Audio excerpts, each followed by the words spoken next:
कहानी की शुरुआत में हम ड्रासा नाम की एक शार्प शूटर को देखते हैं जो पिछले कई घंटों से एक टनल में छुपी हुई है। दरअसल वह यहाँ अपने शिकार का इंतजार कर रही होती है। ड्रासा को पास के एयरपोर्ट पर एक गवर्नमेंट अफसर को मारने का टास्क दिया गया था। कुछ ही देर बाद रनवे पर एक प्लेन लैंड करता है। ड्रासा को जैसे ही अपना शिकार नजर आया उसने उसे कई किलोमीटर दूर से एक ही शॉट में खत्म कर दिया। ड्रासा अपना ये काम इतनी बारीकी से अंजाम देती है कि वहाँ पर मौजूद गार्ड्स को पता ही नहीं चलता कि गोली किसने और कहाँ से चलाई। मिशन कंप्लीट करने के बाद ड्रासा अपनी माँ की कब्र पर जाती है जहाँ उसका फादर पहले से ही मौजूद होता है। यहाँ हमें ड्रासा के बारे में एक और बात मालूम होती है कि जब भी वह किसी को अपनी राइफल से मारती है तो उस बुलेट के कवर को अपने पास रख लेती है और फिर वह इन बुलेट कवर्स को अपने पिता को सौंप देती है। दरअसल ड्रासा एक कॉन्ट्रैक्ट किलर थी, यानी वह पैसों के लिए लोगों को मारा करती थी और अब तक कई लोगों को मार चुकी थी। इसे लोगों को मारना तो बिल्कुल अच्छा नहीं लगता था, लेकिन अब यह काम उसका पेशा बन चुका था। इसलिए ड्रासा उन बुलेट्स के कवर्स को अपने फादर को पकड़ा देती, जिससे उसका दुख थोड़ा कम हो जाता। ड्रासा अपने पिता को बताती है कि मुझे एक और नया प्रोजेक्ट मिला है जो पूरे 1 साल तक चलेगा। शायद इस दौरान मैं आपसे मिल नहीं पाऊंगी। जिस पर ड्रासा के फादर जवाब देते हैं, तुम हर साल आती हो और मुझे कुछ गोलियों के कवर पकड़ा देती हो, मगर अगले साल ऐसा नहीं होगा। मेरा कैंसर का लास्ट स्टेज चल रहा है, मेरे पास अब ज्यादा वक्त नहीं बचा और अगर आने वाले दिनों में मेरी मौत नहीं हुई तो मैं खुद 14 फरवरी वैलेंटाइंस डे पर अपनी जिंदगी खत्म कर लूंगा, क्योंकि अब मेरे पास जीने की कोई वजह नहीं है। तुम्हारी माँ भी मर चुकी है और तुम भी अपने काम के चलते साल में 1-2 बार मुझसे मिलने आती हो, इसलिए हो सकता है ये हमारी आखिरी मुलाकात हो। ये सुनकर ड्रासा की आंखें भर आती हैं। अब यहाँ सीन शिफ्ट होता है और हम देखते हैं इस कहानी के दूसरे लीड कैरेक्टर लेवाई को। लेवाई की जिंदगी बिल्कुल भी ठीक नहीं चल रही थी। उसे अक्सर भयानक सपने आते थे और नींद उसकी आंखों से कोसों दूर चली जाती थी। एक रात जब उसकी आंख बुरे सपने से खुलती है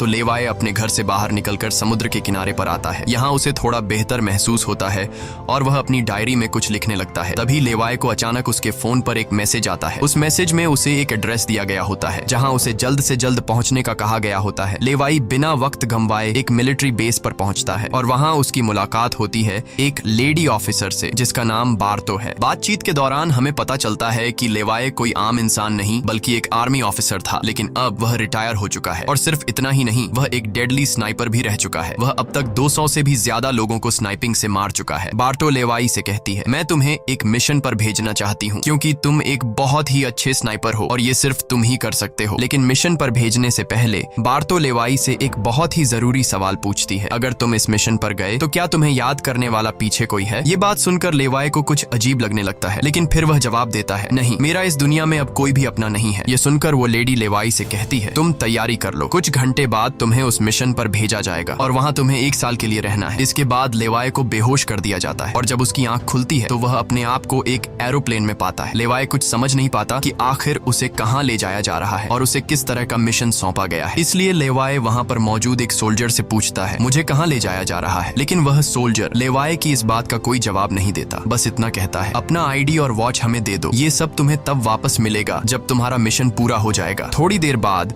वो सोल्जर उसे बताता है, अब तुम्हारा प्लेन से उतरने का वक्त आ चुका है। कुछ ही मिनटों में हम नो फ्लाइंग जोन एरिया में एंटर करने वाले हैं। यहाँ से आगे जाने की हमें परमिशन नहीं है। बस वह सिर्फ इतना बताता है कि नीचे उतरने के बाद तुम्हें अकेले 32 किलोमीटर नॉर्थ की तरफ पैदल जाना होगा, तब तुम अपनी मिशन वाली जगह पर पहुंच जाओगे। लेकिन लेवाई के दिमाग में अब भी एक ही बात चल रही थी। वो फिर से उस सोल्जर से पूछता है, आखिर हम जा कहाँ रहे हैं? इस पर सोल्जर जवाब देता है, मुझे इस सवाल का जवाब देने का परमिशन नहीं है। मेरी वर्दी में एक माइक्रोफोन लगा हुआ है। अगर मैंने तुम्हें इस जगह के बारे में बताया तो मुझे नौकरी से निकाला जा सकता है या फिर मारा भी जा सकता है। यह बात सुनकर लेवाई के गले में सांसें अटक जाती हैं। इसके बाद उसे एक पैराशूट दिया जाता है और प्लेन का दरवाजा खुलते ही लेवाई कूद जाता है और सेफली लैंडिंग करता है। लेकिन असली गेम तो अब शुरू होता है। 32 किलोमीटर की दूरी उसे पैदल तय करनी थी। लेवाई को पैदल चलते चलते 2 दिन बीत जाते हैं और 2 दिनों का लंबा सफर तय करने के बाद फाइनली वो उस जगह पर पहुंच जाता है। वो देखता है कि ये एक बहुत ही सुनसान इलाका है जहां इंसान तो दूर बल्कि उससे परिंदे भी नहीं दिखाई देते। तभी उसकी मुलाकात जेडी नाम के एक आदमी से होती है। जेडी 1 साल तक यहाँ मिशन पर था, अब उसकी ड्यूटी खत्म हो चुकी है, इसलिए अब लेवाई उसकी जगह संभालेगा। जेडी लेवाई को एक वॉच टावर की तरफ ले जाता है। टावर के टॉप पर पहुंचने के बाद लेवाई को अब भी समझ नहीं आ रहा था कि उसे यहाँ क्या काम करना है। यही सवाल जब वो जेडी से पूछता है तो जेडी जवाब देता है, यहाँ एक बहुत ही गहरी खाई है जिसे गॉर्ज नाम दिया गया है। ये एक बहुत ही मिस्टीरियस और गहरी खाई है जिसके बॉटम तक आज तक कोई भी नहीं पहुंच पाया। तुम्हारा काम बहुत ही सिंपल है, तुम्हें इस खाई की पहरेदारी करनी है। इसके बाद वो लेवाई को यहाँ के स्ट्रिक्ट रूल्स बताता है। वह कहता है, तुम यहाँ से बाहर महीने में एक ही बार हेडक्वार्टर फोन कर सकते हो, चाहे कुछ भी हो जाए। तुम बाहर की दुनिया से जुड़ने की उम्मीद मत रखना। ये टावर, जिसे हम वेस्ट टावर कहते हैं, इसके ठीक सामने ईस्ट टावर है, वह रशिया का है। वहाँ भी एक गार्ड अपनी ड्यूटी निभा रहा है, लेकिन तुम दोनों के बीच कोई भी कॉन्टैक्ट अलाउ नहीं है। तुम्हें सिर्फ अपनी ड्यूटी पर ध्यान देना है और हाँ, आने वाले खतरे के लिए हर वक्त तैयार रहना, क्योंकि यहाँ तुम पर किसी भी वक्त हमला किया जा सकता है। यहाँ ऑटोमेटिक गन्स और नीचे ढेर सारे लैंड माइंस लगाए हुए हैं। अगर ऑटोमेटिक गन्स में गोलियां खत्म हो जाए तो उसे हमेशा रिलोड रखना, क्योंकि हमले के दौरान ऑटोमेटिक गन्स तुम्हारी बहुत काम आएगी। और आखिरी बात, अगर तुम्हें कभी भी यहाँ तेज सायरन की आवाज सुनाई देने लगे तो तुम बिना सोचे समझे यहाँ से भाग जाना। जेडी कहता है, मुझे भी नहीं पता कि ऐसा क्यों बोला गया है, लेकिन मुझे जो पिछले ड्यूटी वर्कर ने बताया था वही मैं तुम्हें बता रहा हूँ। लेवाई उसकी सारी बातें अच्छी तरह से सुन लेता है, पर उसका सवाल एक ही था। वह पूछता है, आखिर यहाँ ऐसा क्या है जिसके लिए इतनी स्ट्रिक्ट सिक्योरिटी लगाई गई है? तभी जेडी एक ग्रेनेड निकालता है और इस ग्रेनेड को उस गहरी खाई में फेंक देता है। ग्रेनेड जैसे ही खाई की गहराइयों में धमाका करता है, वहाँ से एक अजीब भयानक आवाज गूंजने लगती है। वो आवाज किसी इंसान की बिल्कुल भी नहीं थी, वो किसी ऐसी चीज की थी जो अंधेरे में छुपी थी। जेडी लेवाई की तरफ देखता है और कहता है, ये आवाज जो तुम सुन रहे हो, ये उन क्रीचर्स की है जिन्हें हम होलोमैन कहते हैं। ये क्रीचर्स इस घड़े के अंदर रहते हैं और तुम्हारी यहाँ पर ड्यूटी ये है कि इस घड़े के अंदर से किसी भी क्रीचर को बाहर निकलने नहीं देना है। कहा जाता है कि 1940 में यूएस आर्मी के 2400 आर्मी सोल्जर्स को इस गड्ढे के अंदर भेजा गया था, ताकि यह सोल्जर्स उस गड्ढे के अंदर मौजूद सभी क्रीचर्स को खत्म कर सकें। लेकिन आज तक उनमें से एक भी जिंदा सोल्जर वापस लौट कर नहीं आया। और अब जेडी लेवाई को पूरी इंफॉर्मेशन, हर एक चीज का बताकर घर वापस जाने की तैयारी करने लगा, क्योंकि उसने यहाँ 1 साल की ड्यूटी पूरी कर दी। अब लेवाई को यहाँ 1 साल तक ड्यूटी देनी थी। जेडी लेवाई को अलविदा कहकर यहाँ से निकल पड़ता है। वह बहुत खुश था क्योंकि 1 साल बाद वह घर जाने वाला था, लेकिन उसे पता नहीं था कि आगे उसके साथ कुछ ऐसा होने वाला है जिसके बारे में सोचने से भी डर लगता है। लोकेशन पर पहुंचने के बाद जेडी जैसे ही स्मोक करता है, तब एक हेलीकॉप्टर उसे लेने के लिए आता है। वह हेलीकॉप्टर उसके लिए रस्सी नीचे फेंकता है और जेडी इस रस्सी के जरिए ऊपर हेलीकॉप्टर में चढ़ने लगता है। हेलीकॉप्टर में बैठा एक सोल्जर पहले जेडी की आइडेंटिटी कंफर्म करता है। जेडी जब उसे अपनी पूरी इंफॉर्मेशन देता है तो हेलीकॉप्टर में बैठा वो सोल्जर पहले जेडी को शूट करता है और उसके बाद उसकी रस्सी काट कर उसे नीचे गिरा देता है। अब यहाँ एक बात तो साफ हो चुकी थी कि जो इस जगह आता है वो यहाँ से कभी लौट नहीं पाता। इसके बाद हमें अगले दिन का सीन दिखाया जाता है। लेवाई अपने काम को निभाने लगता है। सबसे पहले वो यहाँ की कुछ रिपोर्ट्स चेक करता है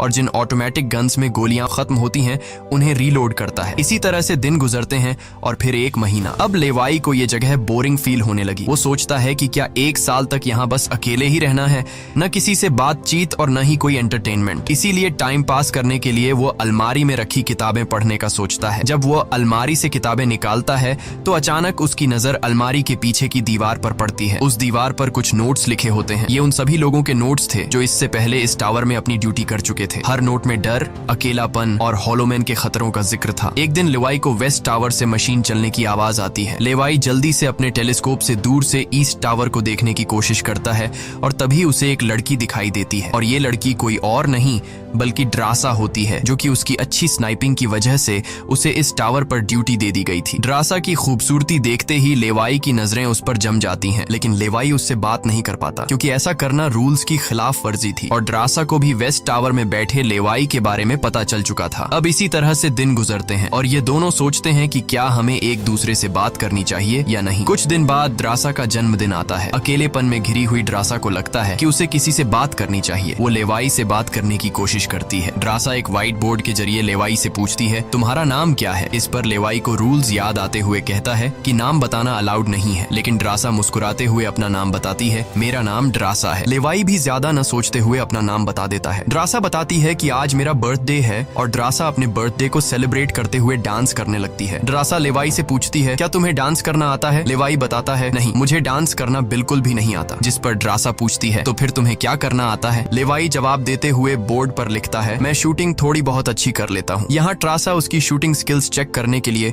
अपने टावर पर एक छोटी सी बॉटल उसके सामने रख देती है और लेवाई अपने टारगेट को निशाने पर रखते हुए एक ही गोली में उस बॉटल को फोड़ देता है। अब यहाँ ट्रासा भी पीछे रहने वाली नहीं थी। वह भी अपनी शूटिंग स्किल्स को दिखाते हुए लेवाई के टावर में रखी एक छोटे सी बॉटल को बिल्कुल परफेक्ट शूट कर लेती है, जिससे लेवाई को पता चलता है कि ट्रासा कोई आम लड़की नहीं बल्कि वह एक डेडली स्नाइपर है। धीरे धीरे दोनों की बातचीत बढ़ने लगती है। ट्रासा और लेवाई एक दूसरे को समझने लगते हैं, लेकिन तभी जब ये दोनों बातचीत में मसरूफ होते हैं, ट्रासा की नजर अचानक नीचे गड्ढे की तरफ जाती है। वो देखती है कि नीचे से कुछ भयानक क्रीचर्स यानी होलोमैन तेजी से वेस्ट टावर की तरफ चढ़ रहे हैं। वह जल्दी से लेवाई को अलर्ट करती है, नीचे देखो, तुम्हारी तरफ कुछ क्रीचर्स बढ़ रहे हैं। लेवाई जैसे ही नीचे देखता है, उसकी आंखें चौंक जाती हैं। नीचे सिर्फ एक या दो नहीं बल्कि हजारों क्रीचर्स ऊपर की ओर बढ़ रहे होते हैं। वो बिना वक्त गंवाए अपनी स्नाइपर राइफल उठाता है और एक एक करके क्रीचर्स को शूट करने लगता है, लेकिन क्रीचर्स की तादाद इतनी ज्यादा होती है कि लेवाई उन्हें अकेले संभाल नहीं पाता। इसलिए ट्रासा भी अपनी मशीन गन से गोलियां बरसाने लगती है। अब वेस्ट टावर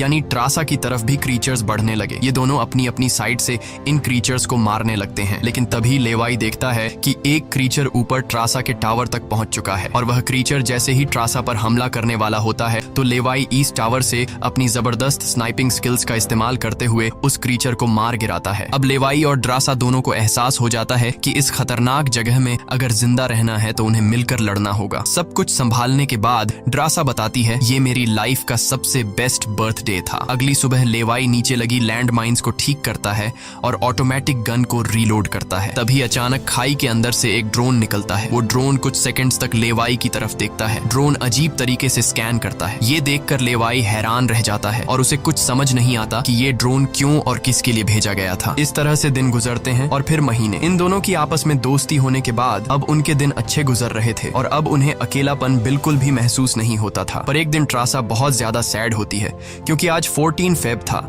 और उसे याद आता है कि उसके फादर ने कहा था कि अगर कैंसर की वजह से आने वाले कुछ दिनों में नहीं मरा तो वो 14 फेब के दिन खुद को मार देगा। और यहाँ ट्रासा बोर्ड पर लिखकर लेवाई को बताती है, आज मैं खुद को बहुत ही अकेली महसूस कर रही हूँ। अगर आज मेरे पास कोई होता तो बहुत अच्छा होता। लेवाई को भी पहले ही दिन से ट्रासा से मिलने का मन था और आज वह खुद को रोक नहीं पाता। वो ट्रासा के पास जाने का प्लान बना लेता है। वह एक रॉकेट लॉन्चर के जरिए ईस्ट टावर तक पहुंचने का जुगाड़ कर लेता है। अगली सुबह वो रॉकेट लॉन्चर का इस्तेमाल करके एक मजबूत रस्सी को ट्रासा की तरफ फेंकता है, जिसके बाद ट्रासा टावर के बाहर आती है और वो रस्सी को मजबूती से एक पेड़ के साथ बांध देती है ताकि लेवाई रस्सी के जरिए लटक कर ईस्ट टावर तक पहुंच जाए। लेवाई बिना देर किए उस रस्सी के सहारे ईस्ट टावर की ओर बढ़ने लगता है, लेकिन बीच में वो अटक जाता है क्योंकि आगे रस्सी की ढलान खत्म हो चुकी थी। इसलिए अब लेवाई हाथों की मदद से आगे बढ़ने लगता है और करीब आधा घंटा हाथों की मदद से सफर करने के बाद वो ट्रासा के टावर तक पहुंच जाता है। ट्रासा उसे वेलकम करती है और कहती है, तुमसे बहुत ही गंदी पसीने की बू आ रही है, इसलिए पहले तुम नहा लो, फिर मैं तुमसे मिलूंगी। लेवाई को ये सुनकर हंसी आ जाती है। वह कुछ कहता नहीं, बस सिर हिलाकर मान जाता है। ट्रासा यहाँ पर शरारत करते हुए उसके कपड़े दूर जाकर छिपा लेती है और सीसीटीवी कैमरा के जरिए लेवाई को देख रही होती है, जो टावर में मौजूद शावर में नहा रहा होता है। उसके बाद लेवाई और ट्रासा एक साथ बैठकर काफी देर तक बातें करते हैं। ट्रासा उससे अपनी पूरी स्टोरी बताती है और बताती है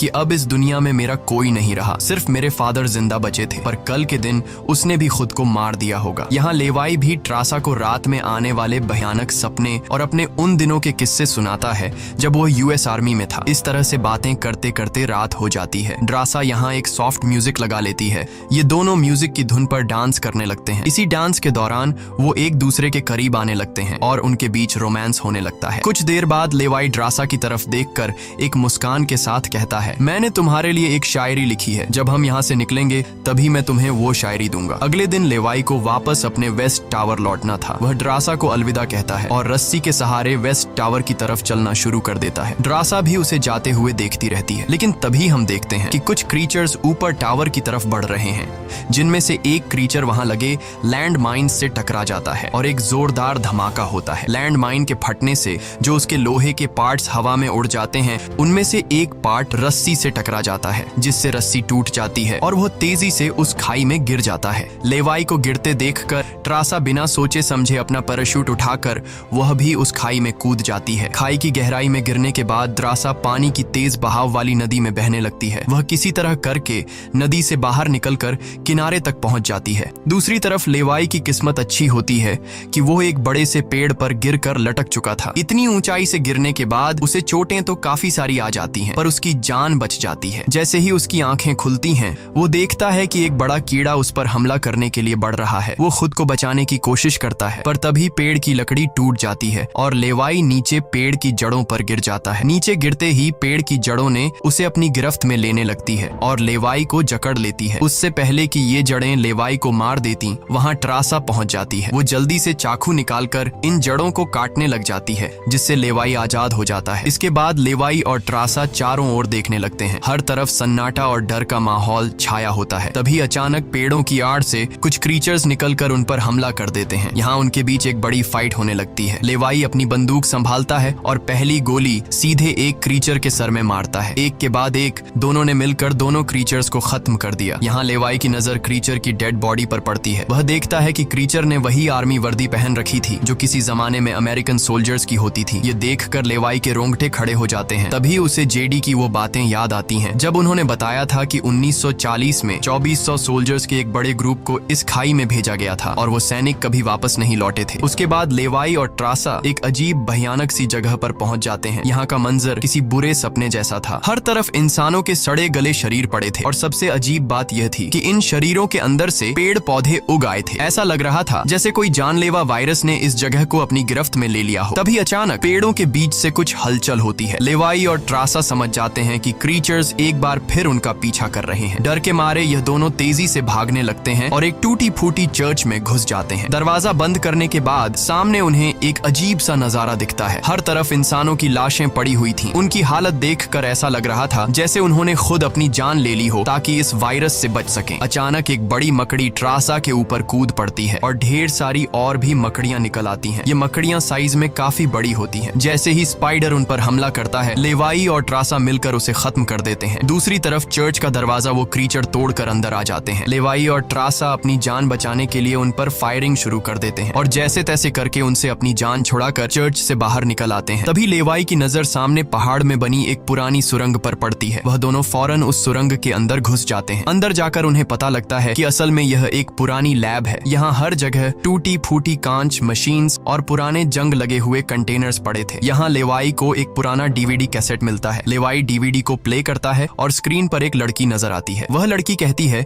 कि हम लोग यहाँ एक सीक्रेट केमिकल मिसाइल प्रोजेक्ट पर काम कर रहे थे। हमारे साथ सैकड़ों साइंटिस्ट थे, पर एक दिन यहाँ भूकंप आया। भूकंप के तेज झटके से मिसाइल की केमिकल लीक हो गई। जहरीला केमिकल हवा में मिलने लगा। कुछ ही घंटों में लोग वायरस से इन्फेक्ट होने लगे। वह लड़की अपना पेट दिखाते हुए बताती है कि मैं भी इन्फेक्टेड हूँ। हालांकि हमने मिलिट्री को सब कुछ बताया। हमने उनसे कहा कि इस पूरे इलाके को बॉम्बिंग करके तबाह कर दिया जाए ताकि इन्फेक्शन और फैल न सके, लेकिन उन्होंने हमारी बात नहीं सुनी। इस वीडियो को देखने के बाद लेवाई को वहाँ एक नए जमाने का कंप्यूटर मिलता है। लेवाई को समझ नहीं आता कि इस जगह में आज के दौर का कंप्यूटर कैसे रखा गया है। लेवाई उसे ऑन करता है और उसमें मौजूद जानकारी को देखकर एकदम सुन रह जाता है। उसे डार्क लेक नाम की एक कंपनी के बारे में पता चलता है जो पैरामिलिट्री बनाने का काम करती है। ये कंपनी यहाँ से इन्फेक्टेड लोगों के सैंपल्स इकट्ठा करके अपने कंट्री के सोल्जर्स को सुपर सोल्जर्स में कन्वर्ट करने के लिए उन पर एक्सपेरिमेंट करती है। यही वजह है कि कोई भी देश इस जगह को मिटाना नहीं चाहता। इसके अलावा लेवाई को यह भी पता चलता है कि यह जो खाई है, यहाँ पर एक बहुत ही बड़ा मिसाइल है जिसकी एक्टिवेशन पर जब वो फटेगा तो 4.2 किलोमीटर की लंबाई में सब कुछ मिटा देगा। लेवाई और ट्रासा ये सारा राज समझ जाते हैं। उन्हें पता चल जाता है कि जिस लेडी बार्तो ने उन्हें यहाँ भेजा था वही इस जगह की ओनर है और वो इस जगह का गलत इस्तेमाल कर रही है। और इस जगह को सीक्रेट रखने के लिए लेडी बार्तो हमेशा ऐसे इंसान को यहाँ पर ड्यूटी के लिए चुनती थी जिसका पीछे कोई पूछने वाला नहीं हो, और उस इंसान को यहाँ साल भर ड्यूटी करने के बाद मार दिया जाता, जिस तरह से जेडी को मार दिया गया था, ताकि वो बाहर आकर दुनिया को इस जगह के बारे में नहीं बता सके। ये सब जानने के बाद जैसे ही ये दोनों वहाँ से निकलते हैं, तभी एक घुड़सवार क्रीचर ट्रासा को रस्सी से जकड़कर अपने साथ ले जाता है। लेवाई ट्रासा की तलाश में यहाँ वहाँ भटकता है, लेकिन उसे ट्रासा कहीं दिखाई नहीं दे रही थी। तभी लेवाई एक ऐसी जगह पर पहुंचता है जहां एक बड़ी मिसाइल रखी हुई थी। ये वही मिसाइल थी जिसके बारे में डार्क लेक कंपनी के कंप्यूटर से लेवाई को जानकारी मिली थी। लेवाई को सब कुछ साफ समझ आ चुका था। असल में वॉच टावर में पहले रह चुके लोग जब यह कहते थे कि अगर सायरन की आवाज सुनाई दे तो जितनी जल्दी हो सके यहाँ से भाग जाना चाहिए, वो दरअसल इस मिसाइल की ही बात कर रहे थे। दूसरी तरफ ट्रासा अब उस क्रीचर के कब्जे में थी। ट्रासा खुद को छुड़ाने की कोशिश करती है और जैसे तैसे करके वो खुद को छुड़ा लेती है। आजाद होते ही ट्रासा और क्रीचर के बीच फाइट छिड़ जाती है। लेवाई भी ट्रासा को ढूंढते ढूंढते वहां पहुंच जाता है और वह भी फौरन क्रीचर पर हमला कर देता है और ये दोनों मिलकर उसे आग लगाकर जला देते हैं। और अब बारी आती है इन लोगों की यहाँ से निकलने की, मगर आगे का रास्ता और भी ज्यादा मुश्किल था। जैसे ही लेवाई और ट्रासा आगे बढ़ते हैं, सामने एक खतरनाक इलाका आता है जहाँ से निकलना एक बहुत ही बड़ा चैलेंज था। यहाँ इंसान और पौधे आपस में पूरी तरह से जुड़े हुए थे, जैसे कि वह किसी खतरनाक एक्सपेरिमेंट का नतीजा हो। खैर, ये लोग हर कदम को संभाल कर रखते हुए आगे बढ़ते हैं कि तभी ट्रासा का पैर फिसल जाता है, जिससे ये पौधे एक्टिवेट हो जाते हैं। वो ट्रासा को जकड़ लेते हैं, लेकिन यहाँ लेवाई हिम्मत दिखाते हुए आगे बढ़ता है और अपनी पूरी ताकत से ट्रासा को छुड़ा लेता है। वह बॉम्ब का इस्तेमाल करके वहां के पूरे प्लांट सिस्टम को उड़ा देता है। लेवाई ट्रासा को लेकर वहां से बाहर निकल आता है। थोड़ा सा आगे चलने के बाद उन्हें एक गैराज नजर आता है जहां पर एक गाड़ी खड़ी होती है। ये दोनों जल्दी से उस गाड़ी में बैठ जाते हैं और उस जगह से निकलने की कोशिश करने लगते हैं। आखिरकार कुछ दूरी तय करने के बाद उन्हें एक रस्सी नजर आती है जो ऊपर वॉच टावर तक जाती थी, लेकिन अब वो क्रीचर्स भी उनका पीछा करते हुए वहां तक पहुंच चुके थे। अब यहाँ रस्सी को हाथों से पकड़कर ये लोग अगर ऊपर चढ़ते तो ये क्रीचर्स इन्हें मार देते। इसलिए लेवाई समझदारी से काम लेते हुए जीप को रस्सी से बांधकर ऊपर चढ़ने लगते हैं। ये लोग जीप को इसलिए रस्सी से बांध लेते हैं ताकि ये दोनों जीप में बैठकर उनके हाथ क्रीचर्स के साथ लड़ने के लिए फ्री हों। वो क्रीचर्स उन पर हमला करते हैं और यहाँ उनके बीच एक बड़ी फाइट होती है, लेकिन वो क्रीचर्स तादाद में काफी ज्यादा थे, इसलिए वो इन पर भारी पड़ रहे थे। यहाँ लेवाई के दिमाग में एक आइडिया आता है। वह जीप की पेट्रोल टैंक इन क्रीचर्स पर लीक कर देता है, जिससे निकलने वाले तेल को आग लगाकर उन सभी क्रीचर्स को जला देता है और आखिर में ये लोग उस जीप की रस्सी काट कर उसे नीचे छोड़ देते हैं, जिससे वो सभी क्रीचर्स मारे जाते हैं। इस तरह से ये लोग फाइनली ऊपर चढ़ने में कामयाब हो जाते हैं। अब इन दोनों को पता चल चुका था कि अगर ये दोनों यहाँ साल भर ड्यूटी कर भी लें तब भी आखिर में इन दोनों को मार दिया जाएगा। इसलिए अब ये दोनों एक बड़ा फैसला करते हैं कि अब वो इस जगह की रक्षा नहीं करेंगे, बल्कि इस जगह को तबाह कर देंगे ताकि इनकी तरह कोई दूसरा सोल्जर यहाँ पर न फंस सके और इस जगह का गलत इस्तेमाल बंद हो जाए। ये सब करने के बाद ये दोनों यहाँ से दूर जाकर एक नई जिंदगी की शुरुआत करेंगे। यहाँ ट्रासा कहती है, मेरे पास फ्रांस में छुपने के लिए एक जगह है, हम वहाँ जाकर शादी करेंगे और आगे की जिंदगी वहीं पर बिताएंगे। लेवाई ट्रासा की बात मान जाता है और अब वह कहता है, मुझे वापस अपने टावर पर जाना होगा। मैं वहाँ जाकर टावर में एक बॉम्ब फिट करूंगा और साथ ही इस मिसाइल को भी एक्टिवेट कर दूंगा, जिससे यह पूरी जगह तबाह हो जाएगी। जिसके बाद लेवाई रस्सी की मदद से अपने टावर तक पहुंच जाता है। इस बीच लेडी बार्तो लेवाई से कांटेक्ट करती है और सवाल करती है, क्या तुम इस गड्ढे के अंदर गए थे, क्योंकि किसी ने हमारे कंप्यूटर को ऑन किया है। लेवाई यहाँ पर झूठ बोलकर बताता है, नहीं, मैं वहाँ नहीं गया था। लेकिन बार्तो जानती है कि लेवाई झूठ बोल रहा है। उन्होंने सिक्योरिटी कैमरास में सब कुछ देख लिया था कि लेवाई और ट्रासा दोनों गड्ढे के अंदर गए थे। फिर भी वो अपनी बात को आगे बढ़ाते हुए कहती है, अगर तुम नहीं गए तो फिर जाहिर सी बात है कि यह सारा काम उस वेस्ट टावर वाले गार्ड का है। तुम एक काम करो कि उस वेस्ट टावर वाले इंसान यानी ट्रासा को मार दो, क्योंकि उसने रूल तोड़ा है। यहाँ लेवाई हाँ तो बोल देता है, लेकिन बार्तो को पता चल चुका था कि यह उसे नहीं मारेगा और वह समझ चुकी थी कि ये दोनों अब यहाँ से भागने वाले हैं और बाहर जाकर दुनिया को इस जगह के बारे में बता देंगे। इसीलिए वह खुद हेलीकॉप्टर में यहाँ पहुँचती है। लेकिन बार्तो के पहुँचने से पहले ये दोनों अपनी पूरी तैयारी कर चुके थे। लेवाई टावर से काफी दूर जाकर अपनी लाइफ का सबसे लंबा शॉट लेता है और सीधा उस टावर पर गोली मारता है जो सीधा नीचे मिसाइल से कनेक्ट था, जिससे एक तेज सायरन बजने लगता है। अब उनके पास टाइम कम था। ये दोनों तेजी से भागने लगते हैं क्योंकि जब मिसाइल फटेगी तो वह 4.2 किलोमीटर के एरिया को तबाह कर देगी। लेवाई और ट्रासा दोनों पूरी ताकत से जंगल की ओर भागने लगते हैं। ट्रासा अपनी जान बचाते हुए उस जगह से काफी दूर निकल जाती है, लेकिन लेवाई के पैर में चोट आई थी जिससे वह तेज नहीं भाग सकता था। दूसरी तरफ बार्तो को भी यह समझ आ चुका था कि जल्द ही मिसाइल ब्लास्ट होने वाला है। ठीक इसी वक्त मिसाइल एक्टिवेट हो जाती है और एक बहुत ही बड़ा धमाका होता है जिससे पूरी खाई तबाह होने लगती है। यह ब्लास्ट इतना भयानक था कि उसके लपटने और झटके दूर तक फैल गए, जिसमें बार्तो का हेलीकॉप्टर भी उस धमाके की चपेट में आ जाता है और वह वहीं मारी जाती है। ट्रासा ने तो 4.2 किलोमीटर का फासला तय कर लिया था, लेकिन लेवाई उस धमाके की लपेट में आ जाता है और धमाका धमाके से आने वाली तेज हवा उसे पानी में गिरा देती है। दूसरी तरफ खाई में सभी क्रीचर्स मारे जाते हैं। अब सिर्फ ट्रासा उस धमाके में जिंदा बच गई थी और वह एक ऊंची जगह पर खड़ी होकर